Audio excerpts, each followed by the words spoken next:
Welcome back, students, to your SST class. So last week we have completed these two chapters, India's democratic government and weather and climate. So this class we won't be starting a new chapter, we'll be having a quick recapitulation of both the chapters. So first is India's democratic government.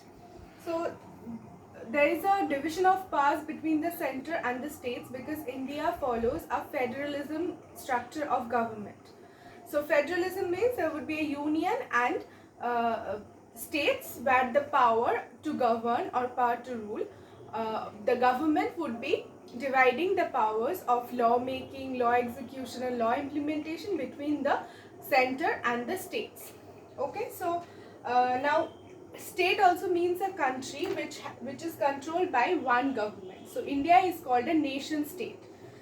Our government, the Indian state, is being divided into three organs. Number one, legislature. Number two, executive. Number three, judiciary. So, legislature is the organ which focuses on law making. This is the function of the legislature. Executive on law implementation.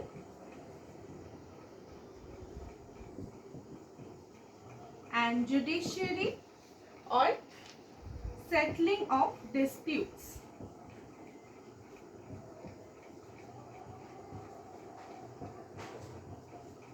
Okay, so these are the three organs of the government which focuses on law making, law implementation and settling of disputes. The legislature is being divided into two houses. The two houses of the parliament. Legislature can also be called parliament, which is divided into two houses, the lower house and the upper house. The Lok Sabha or the lower house and the Rajya Sabha or the upper house. Okay, the Lok Sabha and the Rajya Sabha. Lok Sabha and the Rajya Sabha. Legislature can be divided into Lok Sabha and the Rajya Sabha. So the Lok Sabha and Rajya Sabha consist of the elected representatives of us, of the people of India from all the states. So they function or they participate in the process of law making. Now the legislature's function is to make laws. Now executive, will move on to the next. Executive, the main function of the executive is execution of the law. It consists of the prime minister, the prime ministers, then council of ministers and the president. That is the composition of the executive. The PM, council of ministers and president. So this is the composition of the executive. So this composition of executive is in the union, while in the state the composition of the executive is chief minister, chief minister's council of ministers and the governor. So this consists of the executive. The legislature in the states, what is the composition of legislature? There are in most of the states there are one house of the legislature in the state, that is the Vidhan Sabha, while in few states there is Vidhan Parishad also. Vidhan Sabha means the legislative assembly and Vidhan Parishad is the legislative council. In the states, remember, legislative assembly are in the states, while Lok Sabha and Rajya Sabha is in the center. So in the states we have legislative assembly and legislative council. Most of the states have only legislative councils, a very legislative assembly, and a very few states have legislative assembly and legislative council as well. So this is the composition of the legislature. The executive, this is the composition of the executive, and the composition of the judiciary is the Supreme Court, the High Courts of the states, and the subordinate courts. Subordinate courts represent all the courts that is in the district level and the other courts, the sessions court, the various courts in the district level, and different courts which focuses on civil laws, criminal laws. All of this are included in the subordinate courts. So this is the structure of the government or structure of the Indian state. Now, who is the head of India, or the head of the whole, who is considered the head of the country? The Rashtrapati, that is the president. While the head of the state is the Rajyapal or the governor. While the head of the government is the prime minister. The head of the government of India is the prime minister, and the head of the government of each of the states is the chief minister.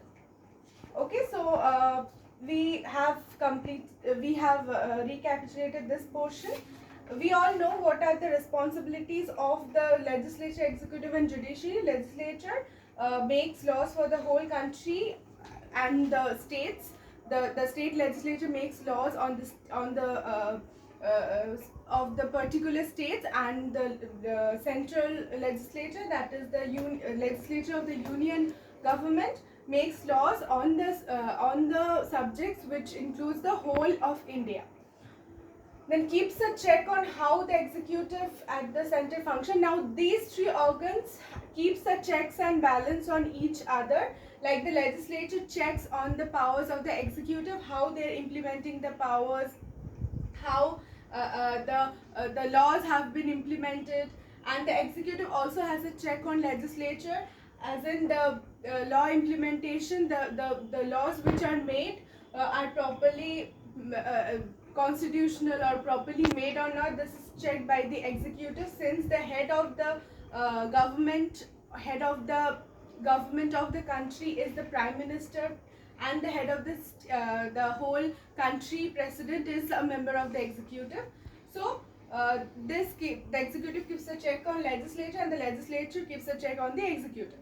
While the judiciary has a check on both executive and legislature. How? Like if there occurs any dispute between the law making of the two states, then the executive, the courts, the Supreme Court or the High Court, will solve the problems, then settles the disputes.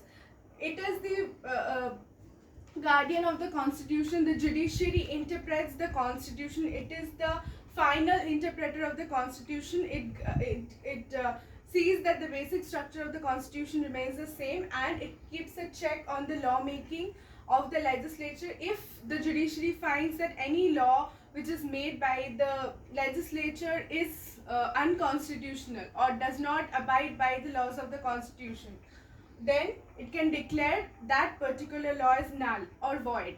So all of this judiciary acts as a check on the legislature. And how a check on the executive? The executive appoints the members of the judiciary. How? The executive, that is the president appoints the chief justice of India and the chief justice of the high courts. So by this, executive also keeps a check on judiciary.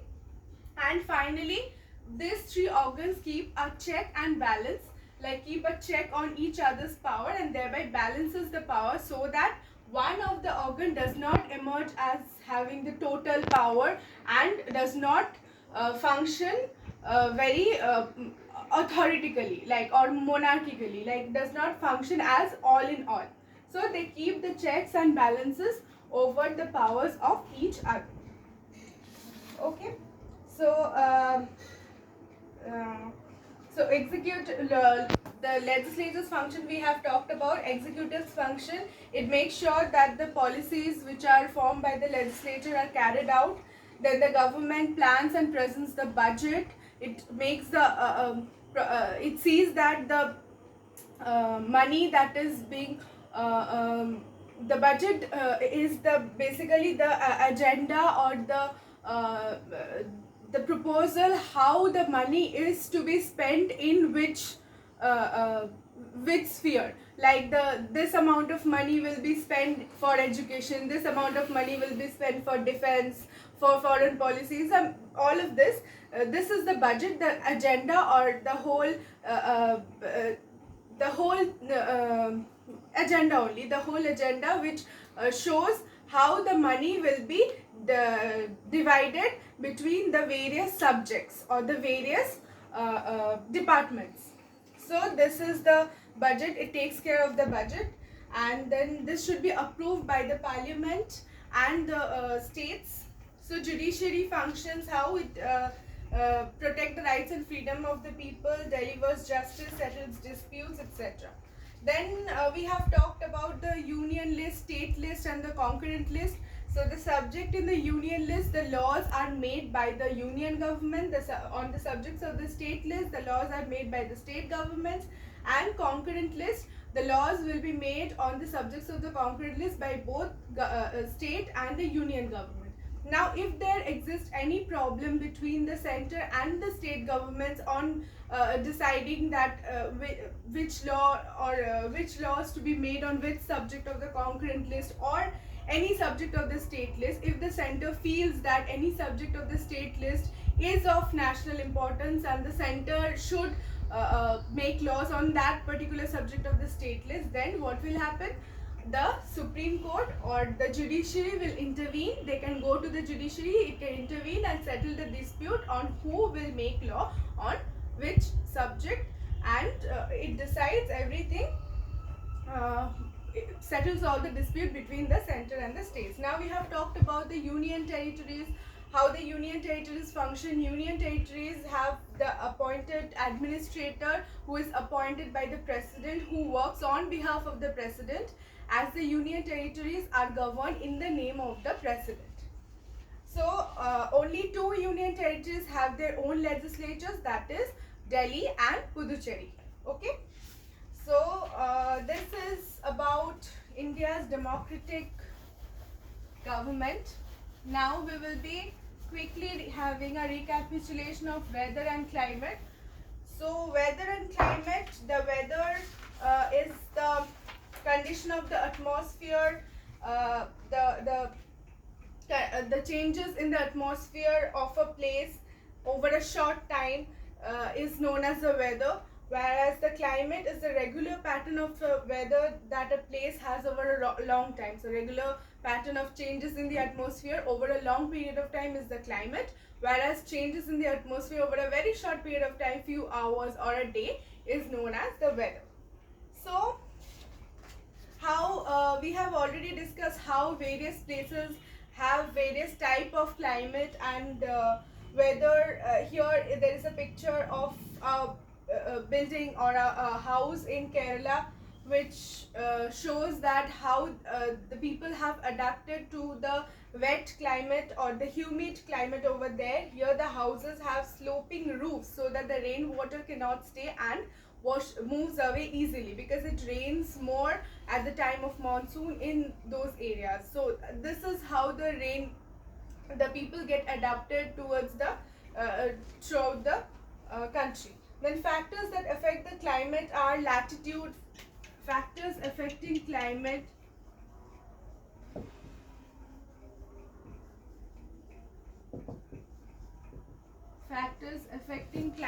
are latitude. How latitude affects the climate of a place. The places near the equator receives the direct rays of the sun, whereas the places near the far away from the equator, near the poles, receive the slanting rays of the sun. Hence obviously the places which are near to the equator experiences hot and very hot climate, while the places far away from the equator has a cooler climate or cold climate as we move on towards the poles.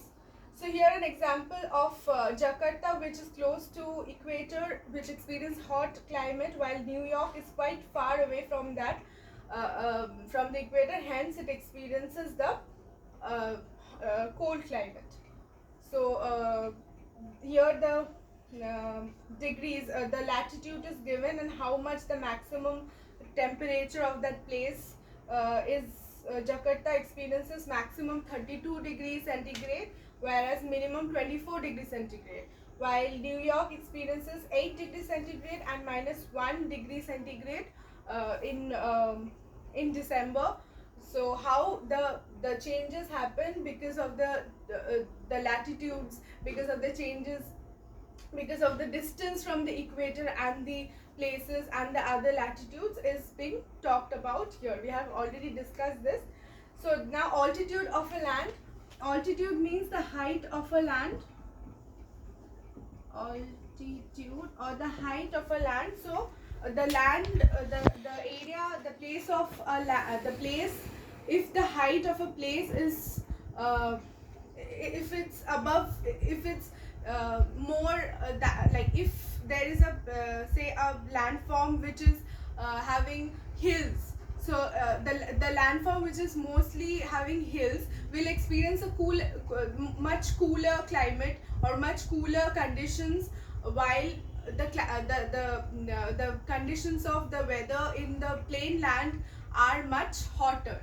Okay, so that is why when we go to the mountains it is cold, while we live in plains which is hot.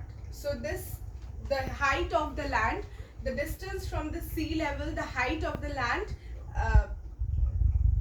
affects the climate of a place. So then distance from the sea.